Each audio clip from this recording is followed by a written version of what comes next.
Chapter 181, The Burrow.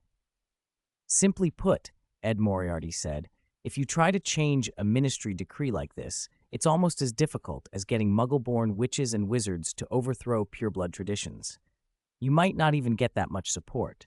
After all, if you suffer a little now, your son will still be a half-blood, and if he works hard later, he might even marry into a pureblood family. You can imagine yourself in the position opposite the Dark Lord. Different actions, but similar goals and consequences. Think about how difficult that would be. Harry and the others frowned. The decree had seemed so simple. They had not realized how many competing interests were tangled behind it. So Dumbledore couldn't change it either? Harry asked after a moment, still a little awed by the idea of the headmaster's power. Ed shrugged. Perhaps he could, but Professor Dumbledore is old. He didn't add the unspoken thought. You should be glad Dumbledore is old. He wasn't always so indulgent when he was young. Harry went quiet, turning the idea over in his head. Ron stuck his head out of the car window to look at the black ground below, but it was too dark to tell if they were near their destination. Don't worry, Ron, Harry said. I remember the way. We won't get lost. Ed chuckled. We'll probably be a while yet. Why don't you two get some sleep? Ron stretched and swung his arms back inside, then resumed talking with Harry about their holiday adventures. They had been apart only a short time, but neither was in the mood to be quiet. They had the kind of conversation that seemed to have no end. When Ron mentioned Ed coming to his house with his family, Harry suddenly remembered something. Didn't the ministry say you can't do magic in front of muggles? Ed, why did you bring your sister to Ron's house? Oh, that, Ed smiled. Last time Professor McGonagall came to collect me for Hogwarts, she said Mia might have magical talent. She couldn't be certain because Mia was small then, but I think Mia will get a letter from Hogwarts. Harry and Ron were surprised. They knew Mia had come from the orphanage and wasn't related to Ed by blood. How could he be so sure she was magical? Ed laughed. Before I came to Ron's, I took Mia for a walk through Diagon Alley. Since returning for the summer, he'd given Mia 2 potions to boost her magical affinity. The change had been noticeable. The muggle-repelling charm that usually hid wizarding places no longer affected her. I took Mia into the leaky cauldron for a drink, Ed said, and if she could find that pub, she's likely to get into Hogwarts next year. Harry and Ron exchanged puzzled looks. Ed tutted. That's why you two aren't as clever as Hermione. Hermione would have seen it straight away. The area around the leaky cauldron is protected by a muggle-repelling charm. If Mia couldn't sense magic, she never would have found the place. Harry and Ron felt a little sharper for the explanation, though they both knew that alone didn't prove someone would be a witch or wizard. For Ed, however, it was enough. He admitted he had given Mia the potions because he worried about uncontrolled surges of magic. Young witches and wizards who can't control their power can be dangerous. Those potions had steadied her. Her magic was nearly on par with other first years. Worst case, he could help her strengthen it next year once she was at Hogwarts. Bringing Mia to Ron's house early had another purpose. Releasing a child's magic in safe, familiar surroundings helped stabilize it. Ed wanted to lay a foundation for her before school, not leave her to be taught haphazardly by relatives like some wizarding families do. A good education must begin early. If you want your child to get ahead, you start before the term begins. He certainly couldn't let his sister slack off at Hogwarts. Where would that leave his pride? Harry and Ron glanced at him, but had nothing to add. They had set out in the middle of the night to pick Harry up, and by the time they reached him, it was well past midnight. Harry, who had been stuck at home all day with nothing to do, had found sleep impossible and had been watching the moon from his window. The muggles in the house had slept long ago. As they headed back toward the burrow, the sky began to lighten. Summer mornings came early. It was only a little after 4, and a red streak had already painted the horizon. Half the sun was rising as they flew on. Chapter 182, Modified Car. Almost there. At last, Ron could make out the countryside below.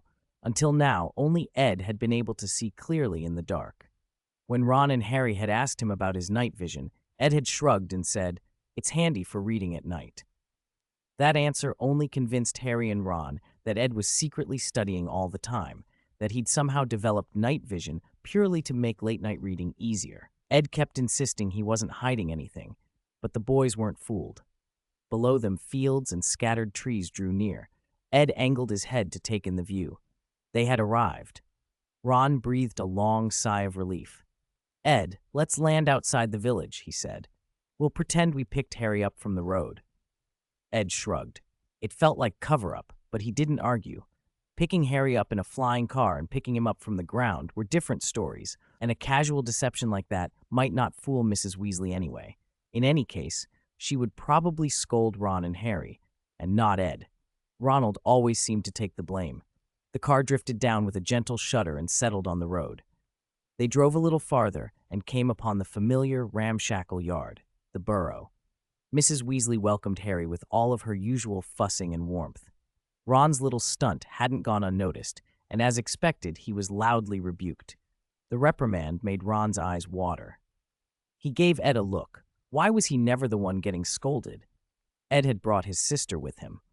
Mia peered curiously at the bespectacled boy standing there. From what Ed had said, this was the boy who lived, the brave young man who had faced the darkest Dark Lord. Ed's teasing tone had left Mia a little unsure of exactly how heroic his friend was, but she was nonetheless curious. As the sister of someone who'd grown up helping Ed keep the children in the orphanage in line, Mia was adept at making a good impression. She curtsied slightly to Harry and greeted him in a soft, sweet voice. Harry returned the greeting, noticing that Ed's sister looked far more ladylike and composed than Ed did. A sudden bang came from the house, a slamming door and the sound of something colliding with wood, and a small face appeared at the doorway, only to vanish as the door was shut again. "That's Ginny," Mia said with a smile. "She's been wanting to meet Mr. Potter for ages." Mia, though young, had a natural ease with people and quickly became welcome at the burrow. She and Ginny hit it off right away. After all, Ginny was the only girl in the Weasley brood, and having a companion of the same age who was the sister of one of Ed's friends was a perfect match. Both girls were hoping to go to Hogwarts, so they had plenty to talk about. After staying at the burrow a few days, Harry couldn't help but feel how warm and uncomplicated the Weasleys were. He went out and found Ed and Mr. Arthur Weasley sitting on the lawn in front of the house, bent over the old, battered Muggle car, tools and wands at the ready. Ed was fascinated by Mr. Weasley's work transforming the car into something magical. Mr. Weasley's methods were often crude, and from an alchemist's point of view, the modifications were rough at best, sometimes even an insult to the art. Still, in practical terms, they worked. By applying charms to a Muggle object and altering its properties, Mr. Weasley had given the car characteristics it hadn't been built with. The Weasley twins' flair for tricks and invention clearly ran in the family. Arthur had a particular knack for imaginative enchantments. Many of his whimsical ideas inspired Ed. Seeing how engaged Ed was, Mr. Weasley, always eager to learn more about Muggle things, fell into an easy, enthusiastic conversation with him. They swapped stories about Muggle contraptions and began to plan how to upgrade the old car properly. Ed already had some theoretical experience from making the monster book and the so-called destiny card. Those projects had given him a working understanding of magical items and alchemical principles. It wasn't the same schoolhouse alchemy taught at Hogwarts, but he'd even borrowed a few alchemy texts with the help of Professor Flitwick to shore up his knowledge. In raw alchemical ability, he felt more confident than many 6th and 7th year wizards at Hogwarts. Few students there studied alchemy actively, and Ed's learning had been mostly self-driven. Mr. Weasley, also self-taught in many ways, found Ed's suggestions illuminating. Sometimes Ed's ideas were even more inventive than his own. With a thick notebook in hand, Ed and Arthur eagerly sketched out modification plans, page by page, their excitement about making the old car truly remarkable, blending the best of Muggle mechanics and magical craft. Chapter 183. It Shouldn't Be Embarrassing. Considering the Weasleys' financial situation, after Ed and Mr. Weasley talked it over for a few days, they arrived at the simplest, most straightforward plan. The car's overall structure would stay the same, with no exotic magical materials added. The work was mostly about reapplying charms and strengthening the car's enchantments so the magical vehicle would stay connected and operate normally. Before Harry arrived, Ed and Mr. Weasley had been hashing this out for 3 or 4 days and had basically come to a decision. Now that it was settled, the two of them excitedly prepared to begin a major refit. "Ed is incredible. He seems to know everything," someone said. Harry glanced at Ed, who was chatting happily with Mr. Weasley outside the window, and shook his head. Then he felt a prickle of being watched. When he turned, the distant door banged shut. He knew Ron's sister was peeking at them again. Harry sighed inwardly. According to Ron and Ed, she'd been quite lively before Harry arrived, but after he came, she'd changed noticeably. Harry couldn't think of a good way to handle it. A clang and the murmured words of charms drifted up from the yard. Ed and Mr. Weasley were out there, deep in the car's modifications. In truth, Arthur Weasley's skill with charms was impressive. He'd once turned a run-down Muggle car into something magical, after all. The protective charms on the body and the nearly flawless, undetectable extension charm inside the car pointed to genuine talent. Ed still couldn't quite reconcile how a wizard of Arthur's caliber and his family could be so poor. After a few days, though, he'd come to understand. The Weasleys' financial situation had more to do with how they lived than a lack of ability. When they'd come into a windfall in the books, they spent it on travel and experiences rather than saving, and with so many children to send to Hogwarts, the household expenses were always high. Ed noticed, too, that Mr. and Mrs. Weasley were optimistic about the future. They didn't live obsessively frugal lives. They simply spent as they pleased. It was a different cultural attitude toward money. If you had some, you used it. Bill and Charlie hadn't started their careers full-time yet, and that meant even more mouths to feed until they did. Still, Ed reasoned, once the older boys were working regularly, things would improve. Dragon breeding in Romania might be dangerous, but it paid well. Thinking that, Ed extended his wand toward the car's components, reapplying and reinforcing spells while consulting Mr. Weasley about the finer points of the undetectable extension charm. That charm was deep magic. At Hogwarts, he'd only skimmed it in books, and like many spatial spells, it carried risks. Wizards had been injured by careless use of space-bending enchantments before, and Ed had never made the charm a focus of his studies because there were so many charms to master. Seeing Mr. Weasley use such a complicated spell surprised him, and he seized the chance to ask questions. It was a good idea, he decided, to concentrate on charms at school this year. Mr. Weasley, for his part, praised the charms Ed already knew. The two of them worked on the car and talked about magic, as if they regretted not having met sooner. Only after Mrs. Weasley called them in several times did they reluctantly put down their wands and go inside to eat. They gobbled dinner and ran back out to the yard as soon as they could. Mia helped Mrs. Weasley clear up, then lingered to watch her big brother, Ed, cast spells outside. To a future little witch, the magical world was full of wonder, and she loved everything about it, especially the way Ed performed magic. She'd heard from Ron and the others that Ed claimed to be the best student at school, and so far he'd shown no reason to doubt it. She just hoped she wouldn't embarrass him when her own time came. She shouldn't, right? Harry, enjoying perhaps his best week of the summer at the Burrow, was brought back to reality by the owls delivering the school's new term letters and book lists. He couldn't resist opening his letter. As everyone had guessed, the defense against the dark arts professor had changed again. Professor Quirrell was gone for good, so who would teach defense this year?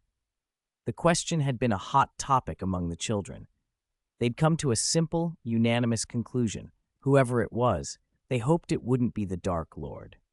Last year's experience with Quirrell had terrified them all. The very idea of spending another term dealing with a Dark Lord was enough to make the little wizards shudder.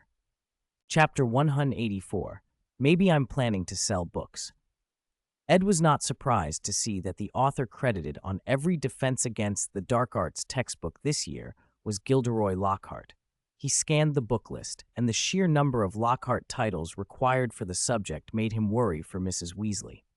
By their second year, most textbooks could still be reused from the first. First-year wizards hadn't covered everything in those introductions, and many professors simply continued to use the same books. Lockhart, however, was different. He'd suddenly produced 6 or 7 of his own volumes and insisted that students in every year buy copies.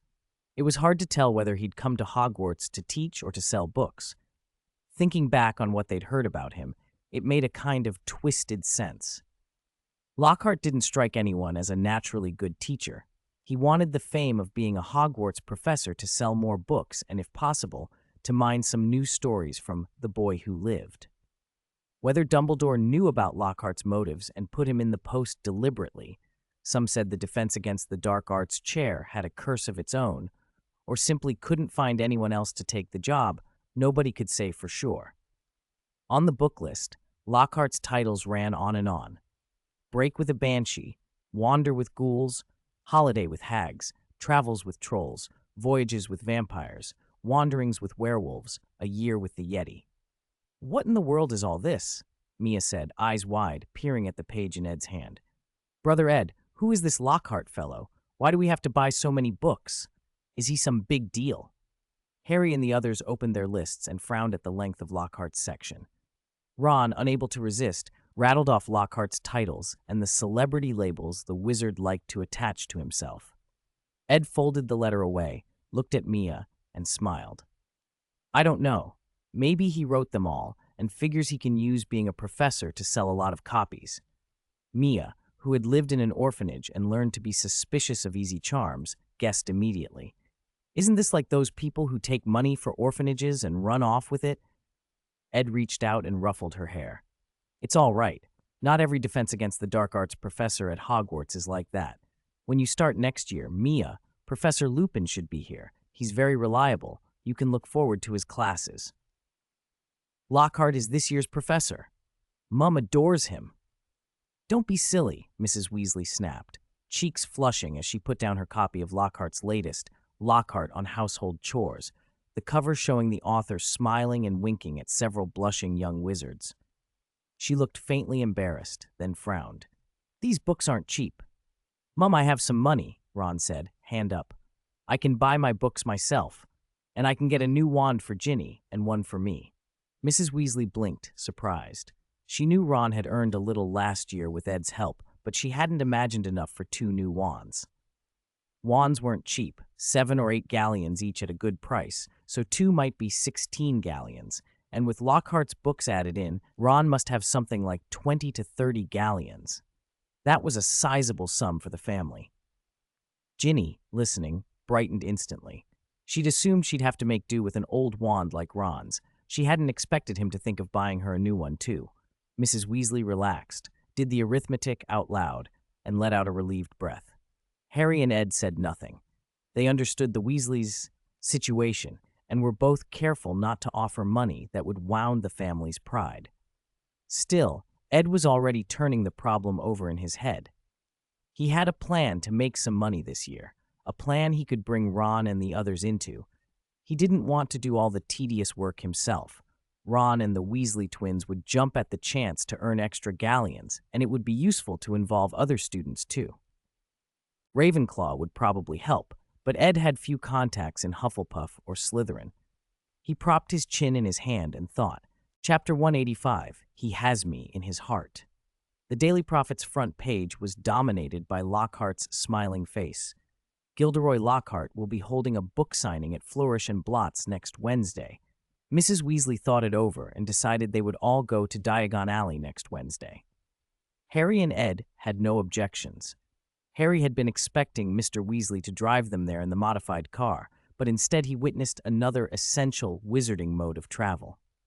One by one, the Weasleys stepped out of a fireplace glowing with green flames. Harry wiped dust from his eyes and found himself standing in the leaky cauldron again, marveling at the wonder of the wizarding world. Ed was experiencing the Flu Network for the first time. It wasn't as practical or convenient as Apparition, and the Ministry monitored it, but it was safe and reliable. That summer, the first thing Ed did when he returned to the orphanage was use the money he'd made in the wizarding world to shore up the orphanage's finances, lifting it out of near deficit. He still had a healthy amount left over. As soon as they reached Diagon Alley, everyone headed straight for Gringotts to exchange money. Mrs. Weasley needed to withdraw from the family vault, and Harry had his own business to handle. Ed, however, went to the counter and activated a special privilege he had as a little wizard born to a Muggle family, the Muggle Pounds to Galleons exchange quota. He cheerfully collected 50 galleons from the goblin and, while he was there, paid off the 20-galleon loan he had taken as a needy student last year. He hadn't been short on money then, thanks to a windfall from Malfoy and materials Hagrid provided, but he hadn't passed up a good deal. 50 galleons would see him through to graduation, and when Mia enrolled next year, she could still use the exchange quota. He was making the most of ministry policy. The goblins weren't thrilled, reluctant to convert supreme wizarding currency for Muggle money, but with the rules clearly in Ed's favor, they had little choice. Mia had already heard from Ed that Muggle money could be converted and that wizards didn't value it highly, so she wasn't surprised by the goblins' terror. Sour faces. She'd seen worse attitudes in the Muggle world. Though Gringotts' service was brusque, they did the job, and Mia didn't mind. By the time Ed and the others were finished, Harry and his group had withdrawn their funds as well. Then everyone split up to shop individually, no longer first years in need of parental guidance. Except for Ron and Anne, who needed wands, the rest of them scattered. Percy said he wanted a new quill and ran off. Fred and George reunited with their friend Lee Jordan and decided to stop by the Leaky Cauldron for a drink. Mr. Weasley helped Ginny pick out cauldrons, equipment, and first-year books. Mrs. Weasley went with Ron and Ginny to buy 2 new wands. They all agreed to meet later at Flourish and Blotts to buy the last textbooks. Second year didn't require many purchases, so Harry ended up wandering Diagon Alley with Ed. Ed had spent a lot of time there before, and many shopkeepers remembered him. A few asked the street performer Little Wizard why he hadn't been back to play the guitar that year. He smiled and greeted them. He couldn't exactly explain he'd built his initial capital through a bit of cleverness. When they passed a sweet shop, the owner enthusiastically treated Ed and some other little wizards to ice cream. Mia tasted it in tiny bites, the flavor unlike anything in the Muggle world, and the more she saw of this new life, the more excited she grew about the wizarding world and Hogwarts. Sensing her nerves, Ed reached out and patted her head. "Next year, I'll come with you to buy your wand. Then you'll be a wizard." Mia's eyes curved into crescents as she smiled at her brother's assurance. Around the next corner, Ed suddenly ran into Penelope, who was out shopping too. The world could feel enormous and tiny at the same time. Why had everyone chosen the same day to be in Diagon Alley? Was it Lockhart's signing that had drawn them all? Even Penelope had been influenced by Lockhart's fame and fangirling. Lockhart really was impossible to avoid. Ed waved and greeted her. Penelope, upon seeing Harry and the rest, was startled for a moment. Then a smile bloomed on her face. Her Muggle parents hadn't come with her. She was old enough now to shop on her own. She looked curiously at the blonde girl trailing Ed and asked, "Are you Mia? Ed mentioned you." Mia answered timidly, "Are you Penelope?" Surprised and pleased that Ed had talked about her, Penelope's face lit up. "He thinks about me. That's not bad at all. He has me in his heart." Chapter 186. It's a bit hot today. She smoothed Mia's hair. "It seems your brother Ed has already told you about me." No, he hasn't, Mia thought, silently. Ed had never mentioned Penelope. Mia actually only knew because Ginny had whispered about her back at the Burrow. Girls do gossip, and even a passing remark from Ron and his brothers stuck in Mia's head. Still, she watched the older, elegant woman in front of her with bright curiosity. Was this the sister Ed was seeing? So Ed liked the mature type, huh? Well, if meeting Penelope meant there was no turning back, so be it. Harry, who had noticed the small drama unfolding, gave Ed a casual nod and drifted off toward Flourish and Blotts to buy books. Penelope smiled, grabbed both Ed and Mia, and pulled them through the shops, slipping little gifts to Mia now and then. She was over-the-top attentive. The 2 witches, one grown and one little, got on like a house on fire. Only Ed wiped the back of his neck and thought the day felt a little too warm. "By the way, Penelope, how were your owl results?" he asked. Penelope's mouth curved. She winked at him with a flash of mischief. "Well, Junior, I'm your senior, Penelope. What do you think?" Judging from her reaction, Ed figured they must be good. Owl scores decide access to sixth-year classes, and Ravenclaw brains like hers rarely struggle with academics. Sixth-year classes were more specialized than fifth-year ones, less about pressure, more about choosing areas to deepen by talent and interest, and Penelope clearly had options. Ed was curious about what she intended to pursue after school. Most students, by the fifth year, have at least a general plan. Penelope, however, sounded undecided. She frowned and confessed she wasn't sure she wanted to go straight into the ministry or a public post. She preferred to continue studying magic, to dig deeper into its mysteries. But as a Muggle-born witch, she was also painfully aware that not everyone in the wizarding world was friendly to those like her. That made choosing a career harder. Ed asked a few probing questions, got a sense of her thinking, and let it rest. Graduation was still 2 years away. She had time. He had ideas of his own about what might be best for her, but whether she'd accept them was another matter. When Voldemort inevitably returned, when he would be old enough and powerful enough to be truly dangerous, a bright, public Muggle-born like Penelope would be vulnerable. The thought of what Death Eaters might do to someone young and beautiful like her made his jaw tighten. But it was too early to panic. A lot could happen in 2 years. He also reassured himself in a tone that was half joking, half defiant. He wasn't going to be cowed by a future threat. I'm essentially playing with an advantage here, he thought. Am I going to be scared of an outdated villainous figure? Don't be ungrateful, or I'll scatter you to the winds. It was nonsense to voice aloud, but the private bravado steadied him. Penelope's trip to Diagon Alley that day had been happenstance, not an attempt to chase Lockhart's books. Ed found that comforting. Gilderoy Lockhart's appeal, he decided, seemed limited to middle-aged women like Mrs. Weasley and gullible first-years who didn't yet understand the world. A mature Ravenclaw like Penelope had seen through the fraud long ago. She wasn't the type to fall for empty charm. Penelope's eyes crinkled with a fox-like intelligence, and a sly smile played at her lips, as if she could read his thoughts. Meanwhile, Ed bought Ginny a few essential items every first year needed. Having been a first year himself, he knew which things were worth fresh and which could be passed down. He handed the new things to Mia, who blushed as she presented them to Ginny. Mrs. Weasley hesitated at first to accept, but Mia explained they were an early Christmas gift to thank Ginny for taking care of her. That softened Mrs. Weasley, and she accepted with that mixture of sternness and affection she always reserved for her own. Ginny thanked both Ed and Mia with an embarrassed grin. Ed leaned in and whispered with a wink, "Don't worry, you'll get something else this Christmas." It was just to get Mrs. Weasley to accept it, he added lightly, as if that explained everything. Then he stood up straight and strolled away, acting as if there were nothing more to it. Mia and Ginny were left whispering to each other, the two little girls chattering as Penelope and Ed fell into step behind them, the alley growing warm under the December sun. Ed was pleased that Mia had already made a good friend before even stepping foot in Hogwarts. After helping Ginny with a small favor, Ed felt justified in taking the black notebook.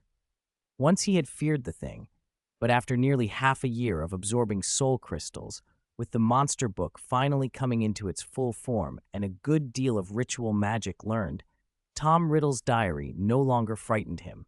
It was an asset. If Lord Voldemort himself had been there, Ed might have run. A faded piece of teenage dark magic, though, was something else entirely. At the magic pet shop, none of the kids seriously considered getting a pet. The Weasleys, predictably, couldn't afford anything new. Their family owl, Errol, was old and unreliable, so exhausted after delivering parcels that it often needed days to recover and looked as if it might collapse at any moment. Still, the Weasleys were unwilling to replace him, so there was no chance Ginny would be getting a new owl. As for other pets, most of the students treated them as impractical, too much trouble for too little use. They weren't all as carefree, low maintenance, and dependable as Ed's two ravens, Red Bishop and Black Knight. He was already planning to teach Mia to raise a true magic raven at Hogwarts this year and present it to her as an entrance gift next year. He had no intention of helping her choose an owl. This year he could have the school's ravens learn to deliver mail and get to know Mia in advance. After finishing their shopping, the group made for Flourish and Blots. As they passed a shadowed turn leading toward Nocturne Alley, Harry, Hermione, and Ron burst out of the narrow lane, looking pale and shaken. It was an odd coincidence that they ran into Hermione here. Sometimes, in the magical world, people crossed paths in strange ways. A short distance away, Hagrid, the tall gamekeeper, was scolding Harry and the others. "Don't go wandering down Nocturne Alley. It's not a safe place. Harry, don't let anyone know you were there," he warned. Ed craned his neck to hear what had happened. He was curious about Nocturne Alley, and, if he'd not been with Mia, might have gone in himself. Harry glanced around until he was sure no one was listening. Mrs. Weasley was loudly berating Ron nearby, and Hagrid was speaking with Mr. Weasley.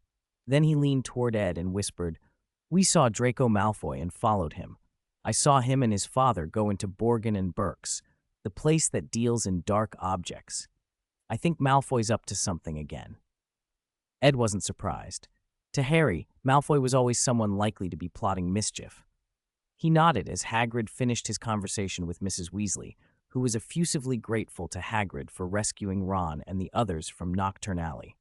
Hagrid waved to the children. "See you at Hogwarts, kids," he said. Mr. Weasley joined them then. Unlike Molly, he didn't scold Harry this time. Hearing that Malfoy had been seen at Borgin and Burke's, he mused aloud, "He's probably gone to sell something." Ed had heard before that Mr. Weasley intended to look into whether the Malfoys were concealing dark objects. That was one reason the Weasleys and the Lucius family had been at odds for so long. The Lucius family was not to be trifled with, of course, but the Weasleys, poor as they were, counted as an old wizarding family because of their extensive relations and connections. Without that, they might have had a harder time. Outside Flourish and Blots, the street was packed. Gilderoy Lockhart, swaddled in blue robes, sat inside the shop signing copies of his books, looking very much like a celebrity. Photos of him winked from the walls and shelves. Him beaming, teeth flashed, a relentless display of self-promotion. Ed had to admit Lockhart was handsome and a master at marketing himself. His magic might be questionable, but he was undeniably good at selling a story, or several stolen ones. Harry, a little foolish with excitement, edged forward and was promptly pulled in by Lockhart for a photo op. Ed watched from a distance with no intention of intervening. At that moment, with all eyes on the shop and Lockhart basking in attention, Lockhart announced to the gathered crowd that he would be taking the post of Defense Against the Dark Arts teacher at Hogwarts next term. Chapter 188, He's Just a Kid. For a brief moment, Ginny had been the center of attention, but it didn't last. Mr. Weasley somehow got into a heated altercation with Lucius Malfoy. The scuffle was unexpectedly violent, so much so that a nearby bookshelf toppled. Once they were pried apart, Malfoy glared at Arthur and then shoved Ginny aside. She staggered back a few steps, nearly falling, until Ron grabbed her and steadied her. "Little girl, take your book," Malfoy sneered. "It's the best thing your father can give you." He walked off, leaving the room in a mess. Everyone watched him go, but only Aid was looking at the cauldron in Ginny's hands. In that instant, he saw Malfoy slip a battered notebook from his sleeve and tuck it amid Ginny's old textbooks. Most people wouldn't have noticed, but Aid's eyes did. By the time the errands were done, it was already evening, and they flew back to the burrow from the leaky cauldron. Over the next 4 or 5 days, Aid and Mr. Weasley fussed over the old Ford Anglia. Together, they finished the last round of modifications. The car ran far more smoothly now. The engine no longer groaned when starting. The interior felt roomier, and the range had been extended so that a dozen people could sit comfortably, almost like a bus. Aid concentrated on bolstering the vehicle's inherent invisibility, making the disillusionment charm far more durable so it wouldn't fail in use. He added defensive measures too, a shield charm, several counter curses, and reinforcements to the car's body so it could better withstand impacts. Short of inscribing it with offensive enchantments, it was essentially an armored vehicle. Aid was pleased. He nearly offered to pay Arthur for the car. After their work, it was, in his opinion, a masterpiece. If a dragon happened to be in the road, the car might even drive right over its snout and come away unscathed. Of course, sustained dragon fire would still be a problem. Mr. Weasley was equally delighted and insisted on dragging Aid into the kitchen for a small bottle of butterbeer, which promptly earned him a scolding from Molly. "Arthur, what are you doing? Aid is just a child." In the days before term resumed, Aid arranged with Mr. Weasley to flew to the nearest node to the orphanage so he could send Mia home. After saying goodbye to Grandma Cynthia, he returned to the burrow to prepare for school. The Weasleys had more or less adjusted to having Aid and Harry around. Ginny, however, still behaved oddly whenever Harry was nearby, knocking things over or breaking cups and plates with no explanation. Around everyone else, she was fine. Aid had tried subtly to get the notebook from Ginny, but his hints hadn't worked. She never handed it over, and he didn't want to simply snatch it. He didn't even know whether Ginny realized an extra notebook had been slipped into her pile. He'd asked Mia to keep an eye out, but she hadn't seen a black notebook either, which frustrated him. He sometimes wished he'd just grabbed it from the cauldron then and there and pretended it was an accident. Implausible, perhaps, but at least he would have had it. Still, he was sure the notebook was with Ginny, so retrieving it later shouldn't be impossible. Once they were at Hogwarts, Dumbledore would have the castle's protections and resources under control. Aid planned to use the school's many owls and ravens as his eyes to track any unusual activity or suspicious people. He could easily find whoever had planted the notebook. And if things played out properly, he could also arrange for Harry to have a moment of heroism, rescuing a damsel in distress. The holidays sped by. The night before departure, Mrs. Weasley prepared an extravagant dinner, and unusually everyone turned in early. That didn't make the next morning any calmer. People were in a hurry. Someone forgot a broomstick, another left behind a potions textbook. They scrambled into Mr. Weasley's car at the last minute, but they hadn't gone far before it turned back. Percy's prefect badge had been hidden by Fred and George, who only remembered after Percy had searched everywhere for it. By the time they finally arrived at King's Cross, there were only 5 minutes to departure. "All right, children, hurry up. There's not much time," Mrs. Weasley urged, shepherding Ginny through the barrier to platform 9 3/4. Percy followed, with Mr. Weasley lumbering behind, loaded down with suitcases. Chapter 189. I can see that you guys just want to cause trouble. The Weasley twins waved and slipped through to platform 9 3/4 in turn. Soon, only Harry and Ron remained. Mrs. Weasley had organized things so efficiently that Ed never had a chance to cut in. Now he seriously suspected the barrier had been sealed by a house elf. House elf magic was strange, sometimes pitifully weak, sometimes astonishingly strong. It often seemed to depend on the elf's own will or on the strength of their master's expectations. If he had the time, Ed thought, he'd like to study it properly. "Only 3 minutes left," Ed said with a smile, watching Harry and Ron still dawdling. That was enough. The two boys suddenly shoved their luggage trolleys forward, even breaking into a run. With a loud bang, the trolleys slammed into the barrier. Harry and Ron were thrown forward. Ron's suitcase flew out of his hands, and the owl cage shot across the floor with a whoosh. Hedwig shrieked in her cage, glaring at her useless owner. The shock had clearly upset her. She cried even louder. The other owls, the Red Bishop and the Black Knight, flapped their wings and landed beside her, cackling as if to mock the commotion. People on the station noticed and began pointing and gesturing, some accusing the boys of animal abuse. Harry and Ron, confused and embarrassed, scooped Hedwig up and tried to calm her while explaining themselves to the approaching station staff. It was obvious by then that they had missed the train. "Why can't we get through?" Harry asked, bewildered. Ed stepped forward and pressed his hand against the barrier. "It's like a solid wall," he said. "Someone sealed off this entrance to stop anyone passing through."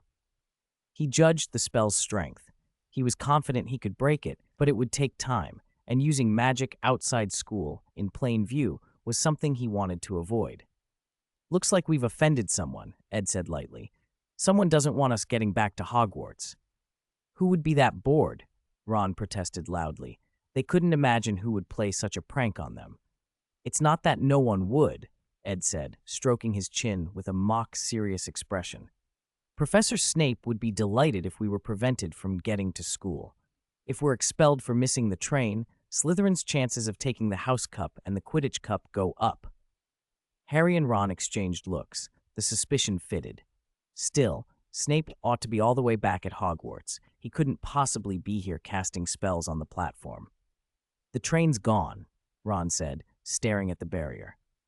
"If Mum and Dad don't come for us, who's got Muggle money? Ed, you got any?" "A little," Ed shrugged. "Not much. Worst case, we busk in the street. Don't worry, Red Bishop and Black Knight can support the act." Harry managed a crooked smile. "My family hasn't given me pocket money in ages." "Maybe we should write to the professors and explain," Ed suggested, trying to be sensible.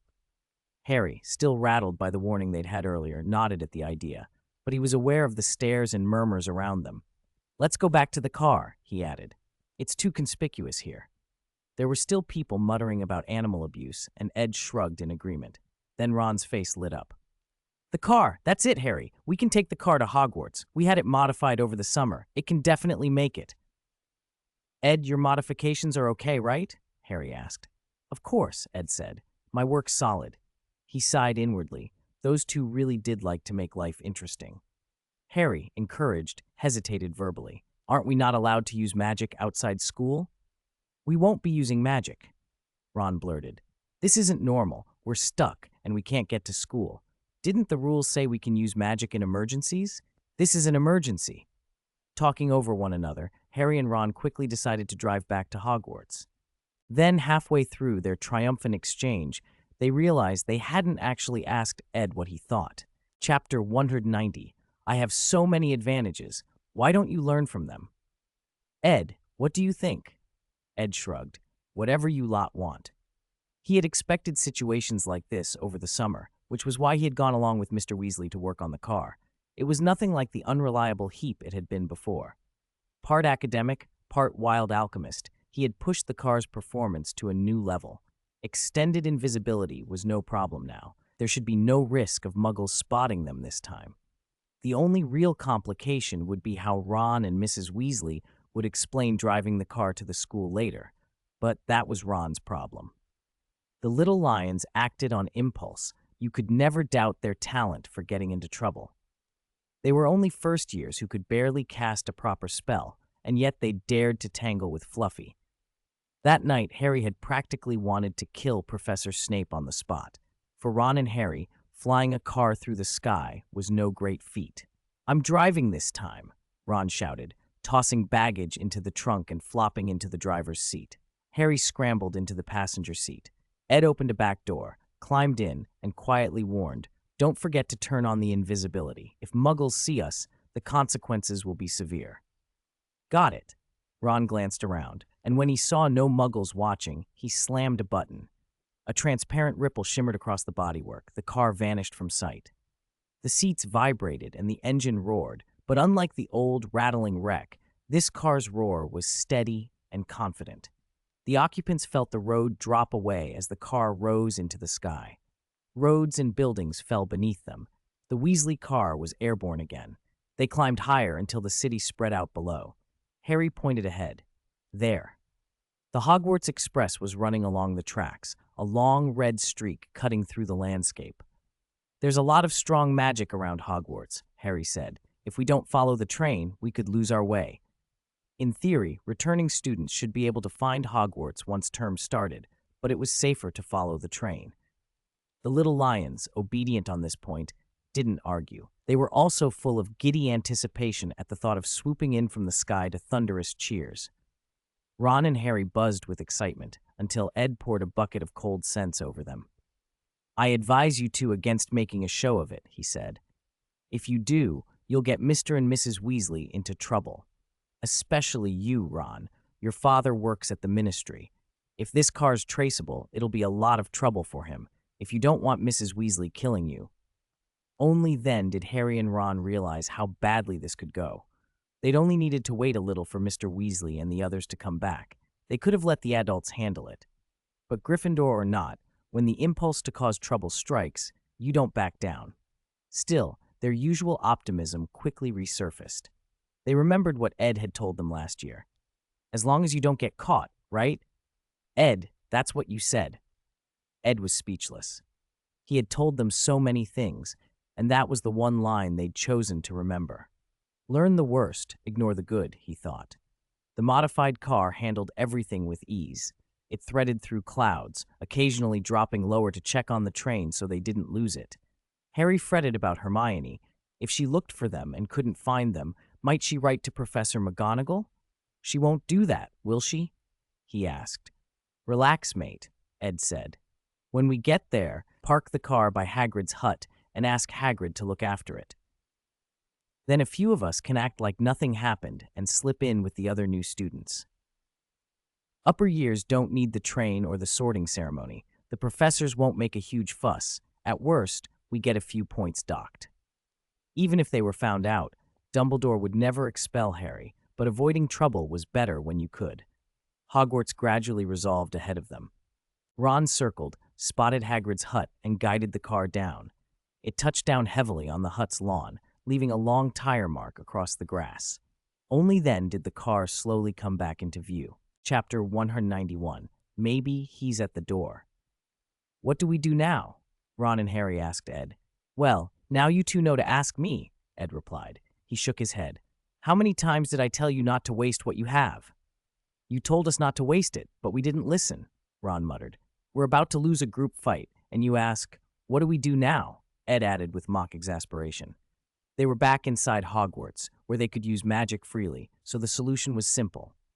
Just deal with it, he said, waving his wand lazily. A piece of parchment and a quill popped out of his pocket, the automatic dictation quill he'd been wanting. He'd bought a stack of them in Diagon Alley on this trip. Expensive, but he could afford them now. A little help from the Malfoys had made things much more comfortable. The quill began to write in the air. Ed slapped the finished note against the car window and looked over at Harry. Harry, where's your invisibility cloak? Put it on, quickly. Hagrid isn't here right now. He's probably gone to welcome the new students, Harry whispered. When Hagrid comes back and sees this note on the car, he'll know what happened, Ed said. Once that was done, they could melt into the student crowd without trouble. The only snag was the car itself. It probably couldn't be sent back immediately. Ron would have to explain that to Mrs. Weasley later. Ed didn't worry about it. He'd witnessed Mrs. Weasley scold Ron on and off all summer. A few more lectures wouldn't kill him. Mrs. Weasley loved her silly boy, after all. The three of them squeezed under the cloak while Red Bishop and Black Knight, two large ravens, flapped happily into the castle, cawing loudly to summon their fellows. The birds had not seen their kin for 2 months and were in a very good mood. Ed, knowing their personalities, let them have their fun. The racket would help the boys blend in with the crowds. They dawdled a bit, and by the time they reached the Great Hall, the welcoming feast had already started. Luckily, the sorting ceremony hadn't yet begun. Harry folded the cloak back, and they moved quietly toward the entrance to the Great Hall, hoping no one would notice them. The walk from the corridor to the hall took only a few minutes, and now that they were safely inside Hogwarts, Ed relaxed completely. At worst, they'd be a little late for the feast. Harry and Ron, however, were jittery. Harry glanced at the staff table and frowned. There's an empty seat at the teacher's table. Where's Snape? Who knows? Maybe he's ill, Ron said, suddenly hopeful. Maybe he left. Harry brightened. After the way he taught potions last year, it wouldn't surprise me if everyone hated him. Ed coughed, drawing both boys' attention. Maybe he's standing by the entrance, he said slowly, waiting to ask why we didn't take the Hogwarts Express. Across the hall by the doors, a thin, dark figure stood alone, his hooked nose throwing a long shadow. Snape's expression was as gloomy as ever. A cold sneer curled his lips. At Ed's warning, Harry and Ron finally saw him and felt a chill run through them. Snape never smiled, and when he did show that contemptuous curl, it always meant trouble, especially for Harry. It's fine, Ed said, shrugging. Leave this to me. Ron's earlier reasoning had been true in a way. At Hogwarts, if you weren't caught, you weren't in trouble. Ed had told them that before, and evidently that was the one maxim they retained. Snape swept his gaze over them with obvious disgust and said in a deadpan voice, "Welcome to Hogwarts." A sneer laced his voice. Let's see who's arrived. Ravenclaw's celebrated Raven, Gryffindor's supposed savior, and his little sidekick. Shouldn't you explain why you weren't on the Hogwarts Express manifest? He added flatly. Perhaps the train's administrator made a mistake, Ed cut in smoothly, and Harry stopped Ron from blurting out anything foolish.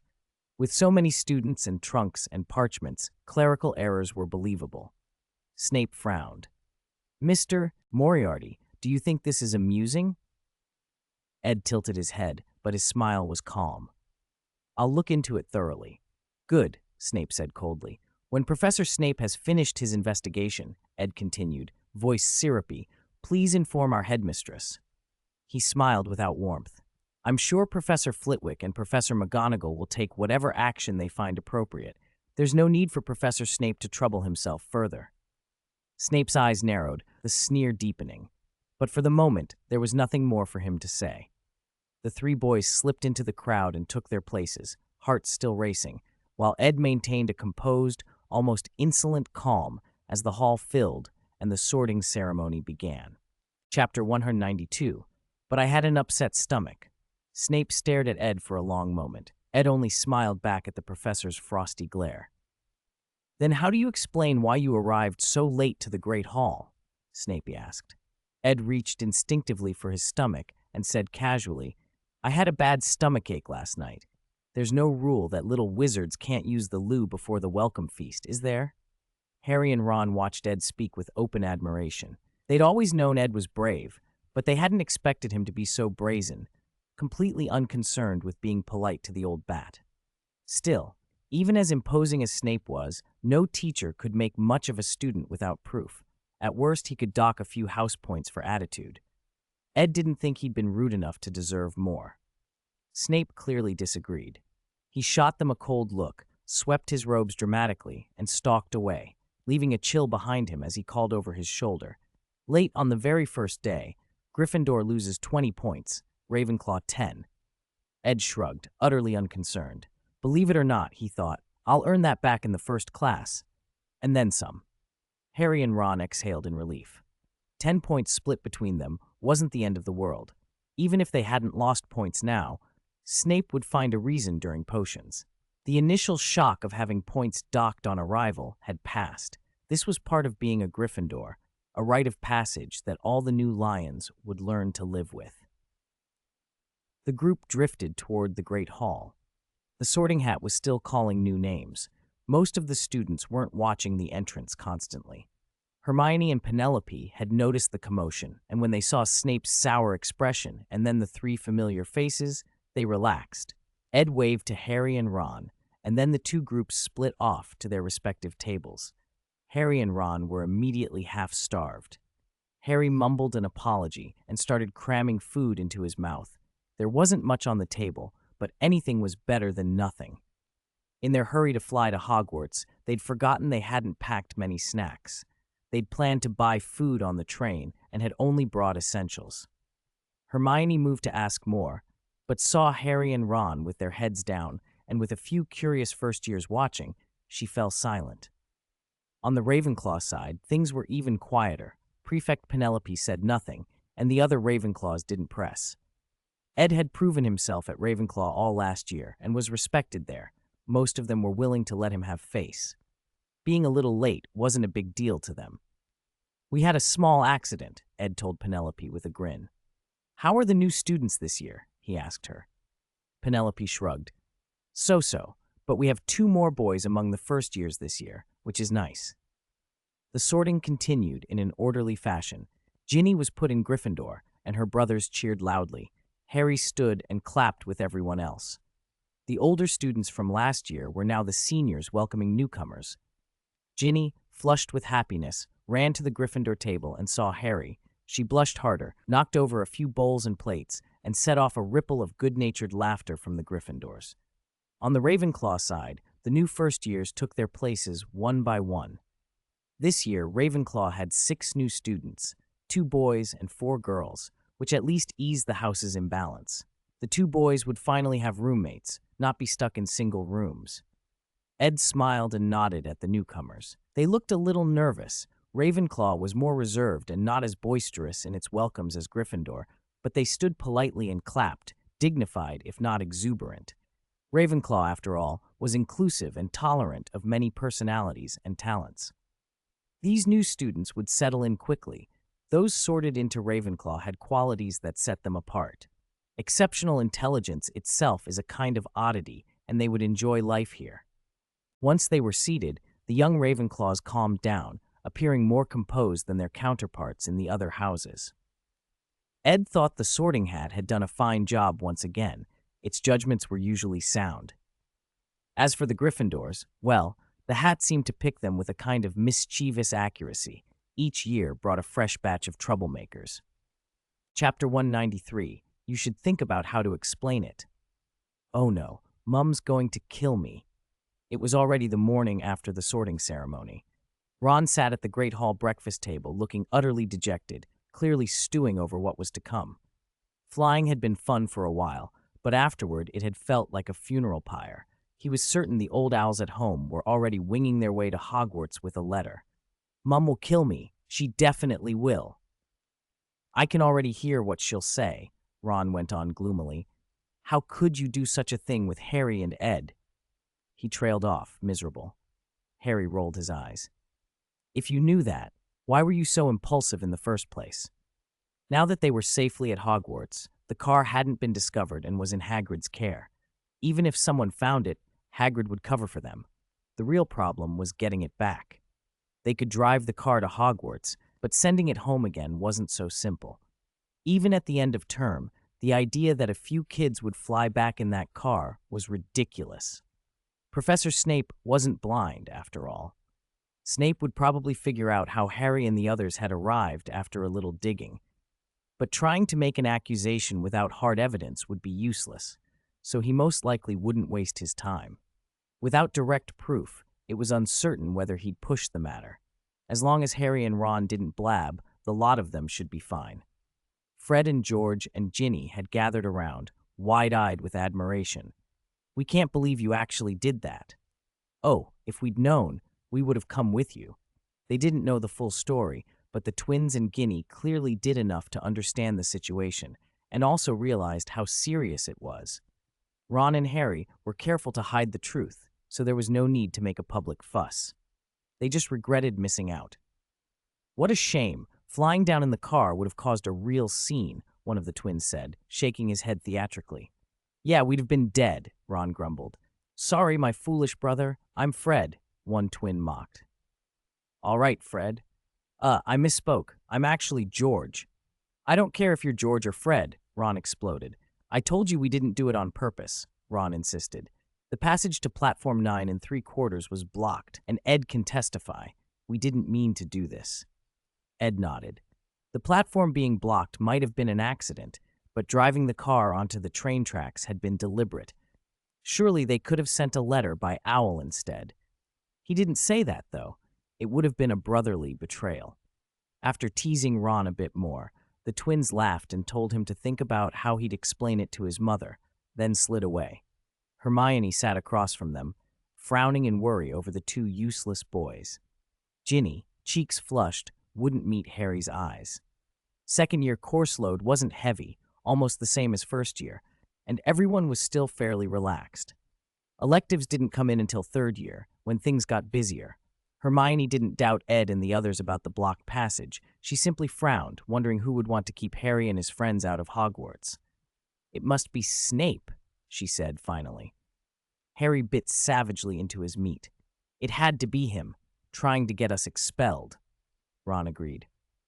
Otherwise, how would he know we weren't at Hogwarts? That didn't make much sense. Snape might not care if any random student was missing, but if Harry didn't show up, he'd look into it, if only to make sure Harry was still alive.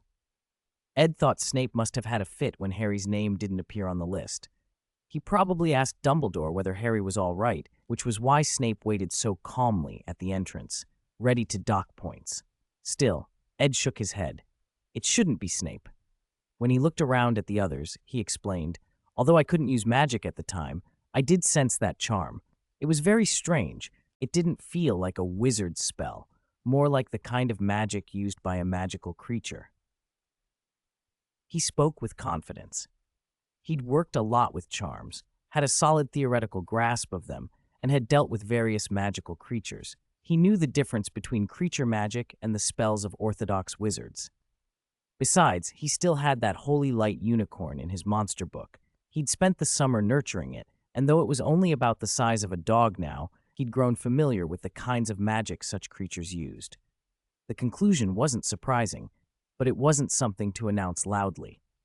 "Magical creature, you say?" "Ed, are you sure?" Hermione asked. Ed took a few sips of pumpkin juice, finished the food on his plate, and nodded.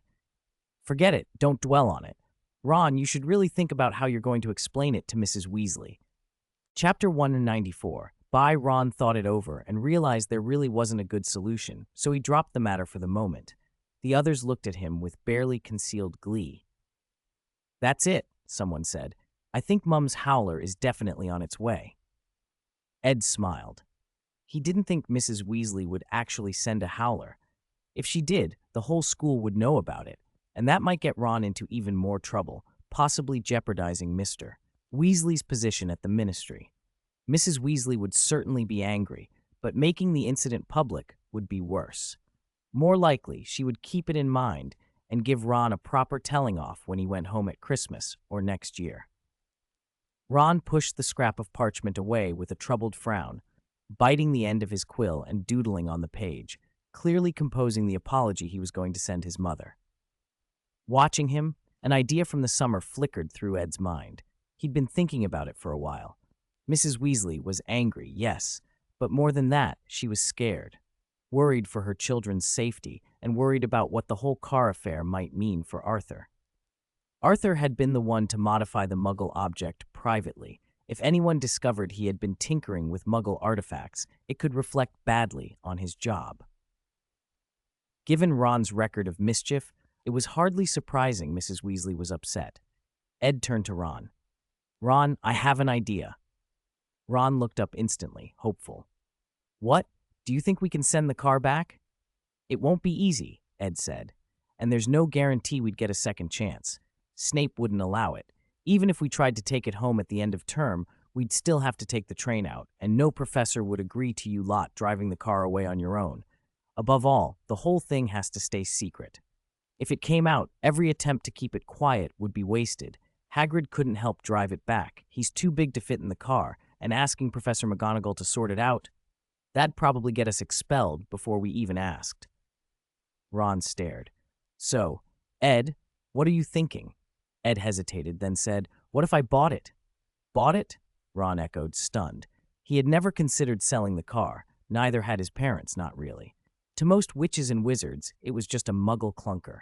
On its own, the car was worthless. It only had value because Arthur had spent years quietly imbuing it with magic. Mrs. Weasley's upset was less about the car itself and more about the risk its loss posed to Arthur's job. Ginny, who had been listening, leaned forward. "But why would you want it, Ed?" "It's useful," Ed said. "I'll be going back to London. I need something for transport, and the orphanage isn't in a position to buy anything fancy. This car would do fine.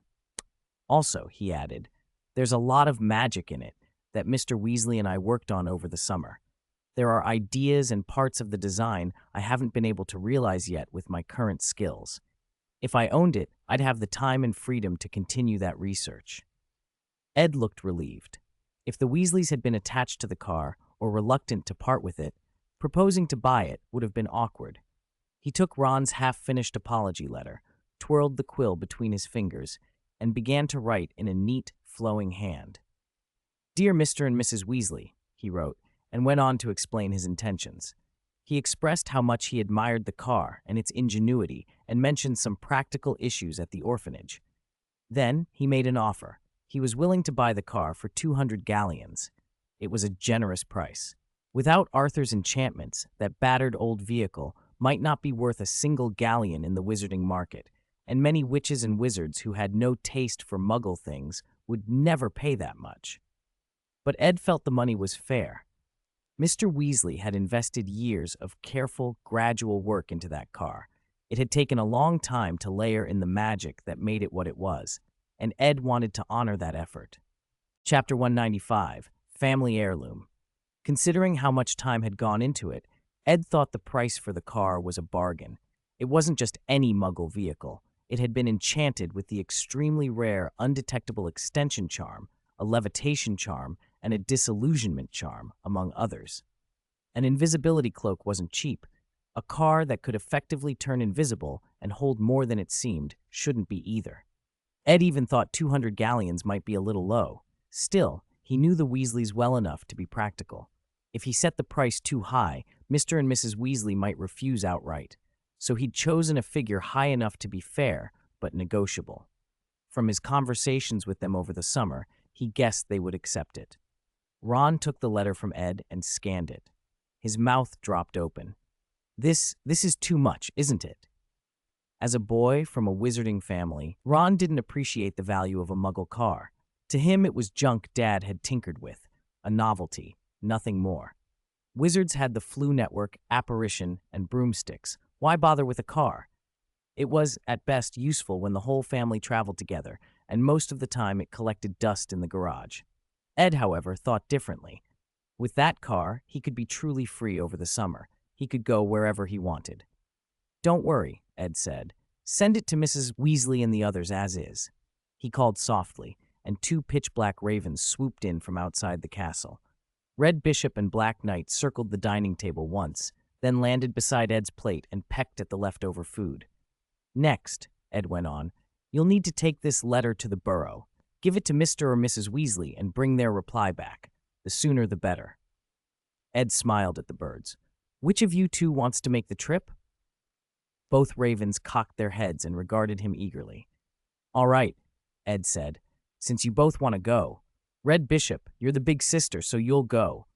He rolled the parchment, slid it into an envelope, and handed it to Red Bishop's claw. The raven took one last sip of pumpkin juice from the cup beside Ed, let out a soft caw as if to reassure him, then launched like a black arrow out the window. "Will this work?" Ron asked, anxious. He hoped his father would agree. Ed's price was already high, and if this all went smoothly, Mrs. Weasley might not be so furious when they returned. The thought of her wrath still made Ron flinch. "It'll be fine," Ed said. It wouldn't be easy for most Hogwarts students to take a magically altered car out of school, especially one with an undetectable extension charm. Even after his talks with Mr. Weasley, Ed knew that was not something he could master quickly. But he had other methods, and those methods depended on the car becoming his property. As he thought this, something in his backpack stirred. Ron and the others made surprised noises. "Ed, is something moving in your bag? Did you put anything in it?" Ed blinked, opened his backpack, and a creature of a book poked its head out, glancing around furtively. Creature felt like the wrong word, but the way the book peered out, like a kitten revealing only a corner of its face, made everyone laugh. Then, startled by the attention, it shrank back into the bag as if what they'd seen had been an optical trick. Still, the young wizards were intrigued rather than alarmed. Oddities were common enough in the wizarding world that a moving book caused only mild surprise. "What was that? Did that book move?" Hermione asked, curiosity bright in her voice. Ed reached in and pulled out the volume, setting it on the table. The cover was silver, and the title stamped across it, Moriarty's Monster Book, drew an immediate reaction. "Is that one of those family heirloom books?" Hermione asked eagerly. "I've heard of families treating magical books like heirlooms. Some charms are passed down that way." Ed smiled.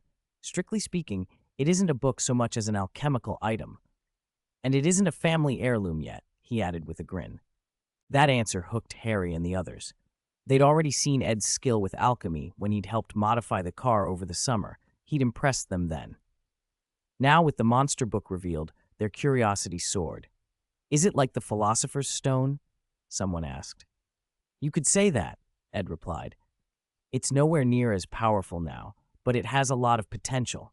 If it's cultivated, it could one day become an artifact on the level of the Philosopher's Stone." Chapter 196, Not Welcome. Ed's remark drew a ripple of good-natured laughter from the young witches and wizards. They all assumed he was joking. No one thought a book like that could rival the Philosopher's Stone. Hermione even leaned forward, curiosity written all over her face. "May I look at it?" she asked. Ed had no objection. Once he was at school, the monster book would be impossible to hide anyway. Hermione and the others would learn its secrets sooner or later. He smiled at the group, then glanced toward Ginny, who was quietly eating at the corner of the table. As if casually, he added, "Still, in the wizarding world, many magical items of unknown origin are dangerous. If you find books that talk by themselves or other strange things, they're often traps left by dark wizards. You need to be very careful." It was almost an explicit warning, but only Ed meant it that way. Ginny showed no reaction, and the others didn't pick up on the hint. They were simply curious about what could be special about the monster book. Hermione ran her hand along its cover. It was extraordinarily supple, not like book leather at all, but like smooth silk, a sensation that reminded her of stroking a unicorn's soft mane. She turned a page with one finger and froze. Every page she saw was blank. Why is it blank?" Hermione murmured. Harry and the others frowned. Ed gently flipped through the pages until he reached nearer the back, and then a moving picture appeared. A unicorn drinking at the edge of a lake. Like the photographs in the wizarding newspapers, the unicorn seemed to notice their eyes and lifted its head, then bashfully hid most of its body behind a tree. "See? For now, I've only put one page of content in," Ed said, smiling. Everyone crowded to look. "How about that? Interesting, isn't it?" Harry, being Muggle-born, was still learning the ways of magical things and offered the most honest description. "Looks like a stamp album." Ed didn't argue. He gently closed the monster book and slipped it back into his backpack. For a while, the students chatted happily, but their pleasant morning was suddenly interrupted. Gilderoy Lockhart swept into the Great Hall like a celebrity, a knot of students trailing after him for autographs. He scanned the room, his eyes brightening when he spotted Harry's table, and hurried over. "Ha, Harry!" "Good to see you again," Lockhart said with a smile, winking at the others. "I know you all want my autograph. It's all right. For promising young witches and wizards like you, I permit higher expectations. Are you so impatient you've already got a book out?" he added, producing a quill and reaching toward Ed's bag as if to sign. The moment his hand brushed the monster book, it snapped its jaws and clamped onto Lockhart's hand. He yelped in surprise. The bite didn't do any real damage. The book's teeth were more for show than harm, but it startled him badly. He recovered quickly and cleared his throat. "Oh, sorry." Ed, having already put the book away, said calmly to the professor, "That's a monster book. With your experience, Professor Lockhart, you must know how they are. It doesn't like being handled by strangers." "Of course," Lockhart replied smoothly, unable to admit ignorance. "I know what a monster book is. Very familiar with them, actually." Ed felt no patience for Lockhart's boasting and had no desire to listen. Lockhart's attention wasn't on him anyway. There was a far more convenient target within reach. Ed finished the last of his food, nodded to Harry without changing expression, and stood. "I've got a class next. I'm off." He slung his backpack over his shoulder and left the Great Hall. Hermione and Harry exchanged a look. Ed had seemed unusually uninterested in this year's Defense Against the Dark Arts professor. In past years, he had been indifferent to the class, but courteous to Professor Quirrell. This year, for whatever reason, he seemed determined to avoid Lockhart. They didn't have to wonder why for long. Professor Lockhart had already found his new target. Chapter 1. Late for class. Without a word, he yanked Harry into a hug. Then, without asking, he flamboyantly signed his name across Harry's books. He even posed happily in a variety of ways with a reluctant Harry, while this year's first year, Colin Creevey, snapped photos. It was then that Ron and Hermione finally understood why Ed Moriarty hated this professor so much. Lockhart cheerfully promised the youngsters a surprise in his class. When Harry, at last unable to tolerate it any longer, brought the display to an end, he thought he might finally breathe.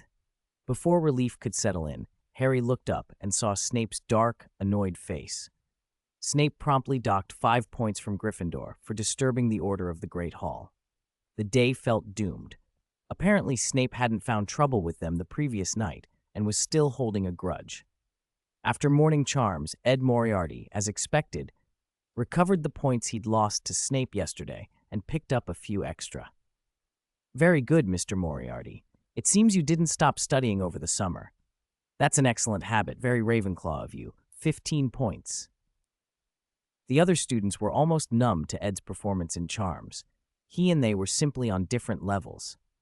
Professor Flitwick only had Ed demonstrate a charm the first time it was shown. After that, the rest of the class learned on their own. Ed, once he'd earned the points, studied independently. The others had long since adjusted to Ed's unsociable, distant manner in class. There was nothing they could do. These basic classes were almost laughably simple for him. If Hogwarts had any precedent for skipping grades, Flitwick and the others would have pushed to put Ed directly into advanced courses. The afternoon was less pleasant. Ed frowned. Defense Against the Dark Arts was the first class after lunch, and it was also the class he disliked most this year. Reluctantly, he rummaged through a pile of Lockhart's books, pulled out a copy of Travels with Trolls, hesitated, then tucked an Advanced Charms book among his things. With a quick tap of his wand, the Advanced Charms cover shifted and became an identical copy of Travels with Trolls.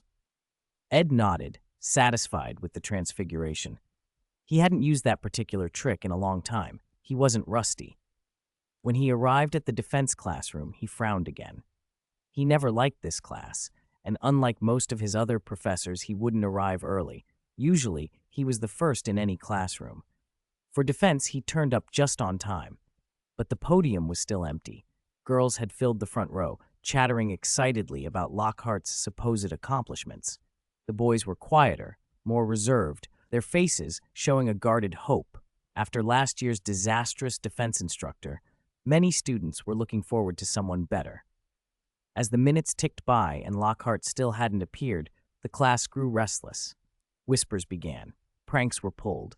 Even so, Ed's annoyance at the professor's lack of professionalism grew. Being late was something only students did. No real professor would be late for his own class. It was the minimum respect due the position, and Lockhart seemed to have no such awareness.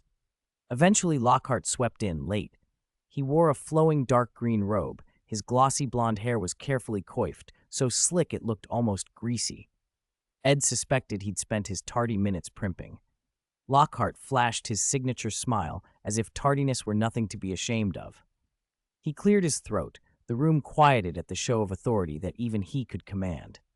With the students' eyes fixed on him, some curious, some adoring, he gave them a disarming grin and plucked a copy of Travels with Trolls from the desk, brandishing the cover to show his own winking photograph.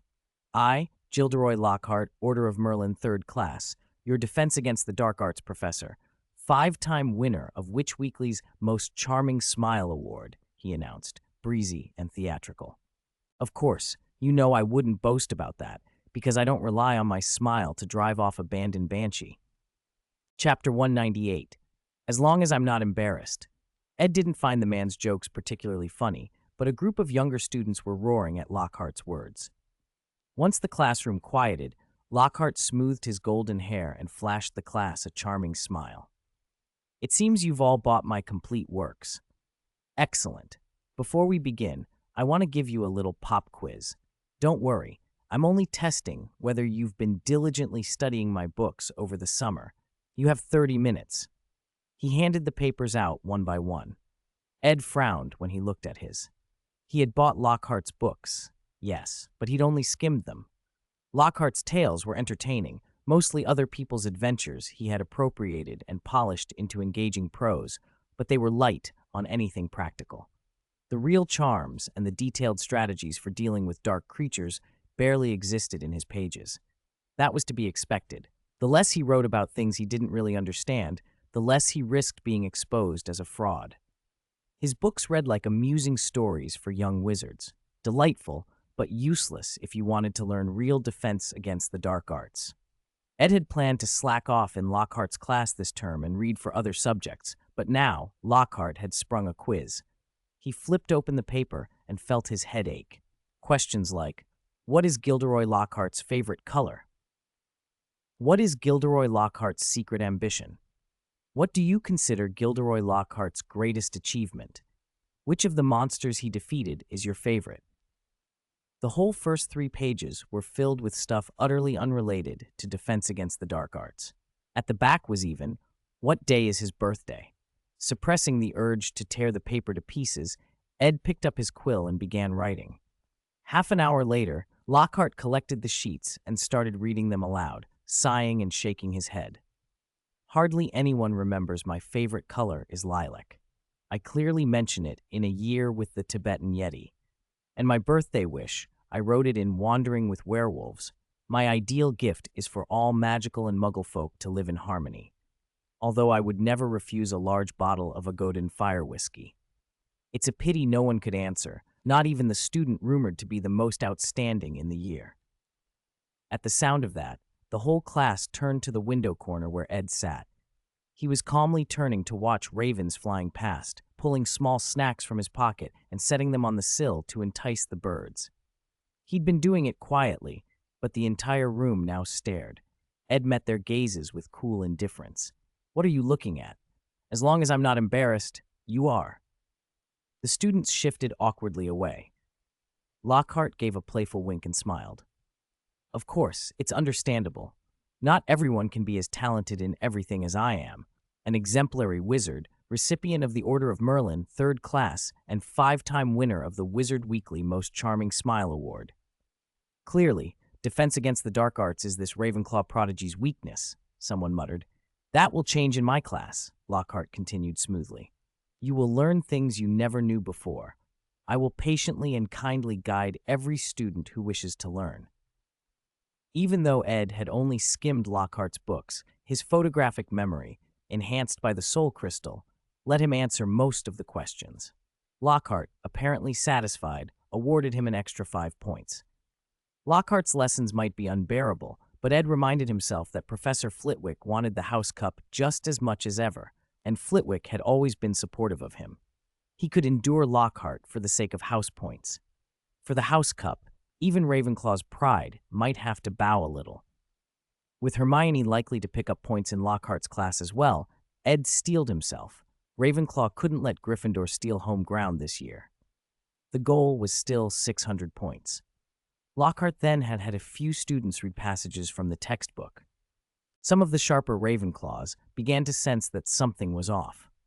Still, Lockhart's handsome face and confident manner managed to confuse and distract the younger witches and wizards in the room. Chapter 199. That's just what he said. Everyone assumed it was just the first lesson and that the professor was being a little cautious.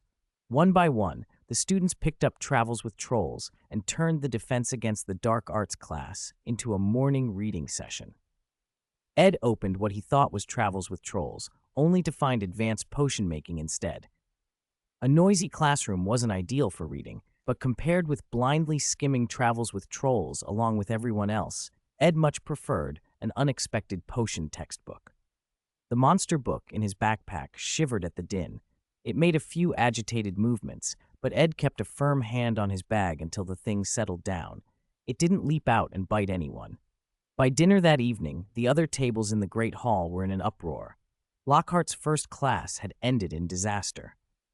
What had started as a cheerful lesson turned into complete chaos when the pixies he'd brought along ran riot. They tore through the corridors, spreading mischief and minor hexes. Peeves, attracted by the commotion, joined in. Portraits were battered, many were damaged, and Filch, who had rushed in to stop them, was grabbed by his ears and dumped onto the lawn outside the castle. Lockhart shouted and waved his wand until he was hoarse, but none of his charms worked. At one point, a pixie nearly set his lacquered hair on fire. Only Professor McGonagall's arrival finally sorted the mess. After that, Lockhart had clearly realized his practical shortcomings. When Ravenclaw's turn came that afternoon, he ordered the students to read textbooks instead. Judging by his behavior, he had crossed every practical exercise off his plan. From then on, it looked like classes would be all reading and no hands-on work.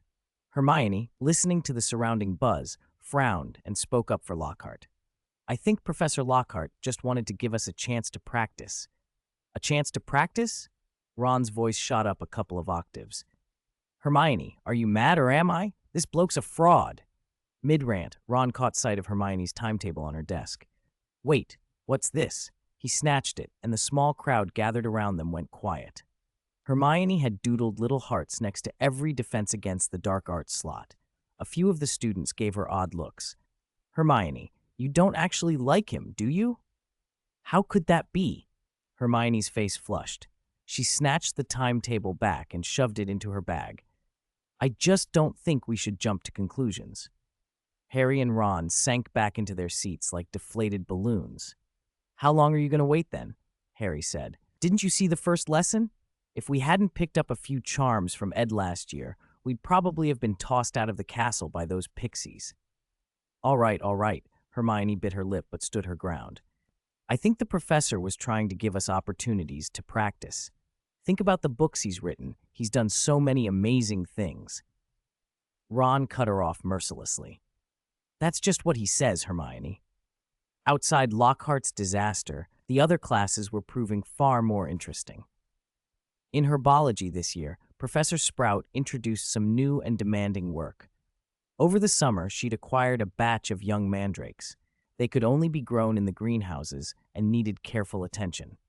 Mandrakes were a rare and valuable magical ingredient, capable of restoring people affected by certain transfigurations or charms, and even helping against some stubborn dark arts afflictions. So a major part of the semester was devoted to learning how to cultivate them. Mandrakes were not easy to handle. When students were repotting the little plants, some put in a lot of effort, but others were careless and ignored Professor Sprout's warnings about wearing masks and observing strict rules. A few of them fainted in class. Fortunately, the cries of those young mandrakes weren't yet powerful enough to be lethal. They only caused a temporary blackout, and a little rest was all the fainted students needed. Professor Sprout's stern approach meant the class would remember how dangerous mandrakes could become as they matured. Transfiguration had become noticeably harder this term, too. Professor McGonagall's first assignment was cruel by anyone's standards. She gave every student a beetle and told them to transfigure it into a button. It was a challenge that left many struggling. Faced with homework over the holidays, who would remember delicate transfiguration theory? The students stared blankly at the beetles on their desks, prodding them with their wands and fretting. If McGonagall hadn't warned them to be careful, the lot of them might have poked those beetles to death. Chapter 200. I endured humiliation for the sake of grades. Ed casually transfigured the beetles on his desk into buckles. Metal ones, plastic ones, even crystal buckles. As he got carried away, the styles kept shifting, and Professor McGonagall, watching from the front, nodded in approval and awarded Ravenclaw 10 points. The rest of the term settled into the same rhythm as last semester. Ed managed to earn points for Ravenclaw in nearly every class. What surprised him most was Professor Snape. This year, Snape actually gave him 5 points out of the blue. Ed suspected Snape must have had an off day. It couldn't be because of last year. Saving Harry, those stories about escaping Lord Voldemort, Snape wasn't that soft-hearted. Maybe he'd finally noticed Ed's talent for potions. It wasn't impossible. After all, once Ed got hold of Snape's 18-year-old professional potions textbook, his approach to brewing changed. Where original Ed's potions had been a bit by the book, this text opened up new details and techniques to him. The quality of what he made had improved noticeably. In Snape's classes last year, he'd often been labeled, by the book, inflexible. But that comment hadn't come up lately. Studying the monster book had also pushed him toward alchemy. Many aspects of alchemy and potions overlapped, and Ed had developed a number of his own ideas. He had flashes of inspiration and made changes that surprised even himself. He'd just brewed an elixir of happiness, simple in principle but full of subtle techniques, and he'd introduced several alchemical methods and extra ingredients not listed in any textbook. He'd tasted the result, and joy rose in his chest. Even Snape had looked unusually satisfied. Ed had also finally answered a letter from the Weasleys. Mr. Weasley had been generous. He was willing to give Ed the Ford Anglia outright and had refused Ed's offer to buy it. The letter said the car wasn't worth much anyway. Ron and the family hadn't been expelled this time, largely thanks to Ed. Ron had written honestly that Ed had told them to use owls, and they hadn't listened. Ron's loyalty showed. He didn't shift the blame onto Ed. Still, the Weasleys were poor, and Ed didn't like the idea of taking advantage of them. If they'd been as well off as Harry's family, he would have accepted without a second thought. Mrs. Weasley had treated him like one of her own this summer, Perhaps his orphanhood brought out her maternal instincts, and Mr. Weasley would stop by for a drink and chat about the oddities of Muggle life. The whole thing made Ed's face soften. He imagined Mia must feel the same warmth. He fished out a galleon, wrote another reply, and handed it to the Black Knight, asking it to deliver the letter. "Old fellow, you don't need to bring Mrs. Weasley's reply back this time. Be smart, got it?" The Black Knight leaned forward, pecked his palm with its sharp beak as if to reassure him, then spread its wings and flew out the window. At that moment, a thin raven slipped through the same window, carrying a letter. Ed recognized it as one of the school ravens, the one he'd chosen this year for Mia. To help Mia get used to the routine, he hadn't used the Black Bishop or Red Knight for round-trip mail this term. He'd let this raven become familiar with her instead. Mia's reply had no big news, just updates about the orphanage and small everyday matters. He tucked the letter away, deciding to write back at the end of the week. He offered the raven some food and water. It was noticeably larger than the others, and its eyes were quicker. After a few satisfied caws, it flapped out of the castle. That afternoon, he had defense against the dark arts with Lockhart. In second year, the timetable had changed. Some subjects hadn't increased in number, but data had gone from once a week to twice. Ed sighed. Lockhart's teaching was dreadful and showy, but if you knew how to handle him, he was generous with house points. Answer a question about some episode from his autobiographies, or throw him an appropriately earnest compliment, and Lockhart would happily add points to your house.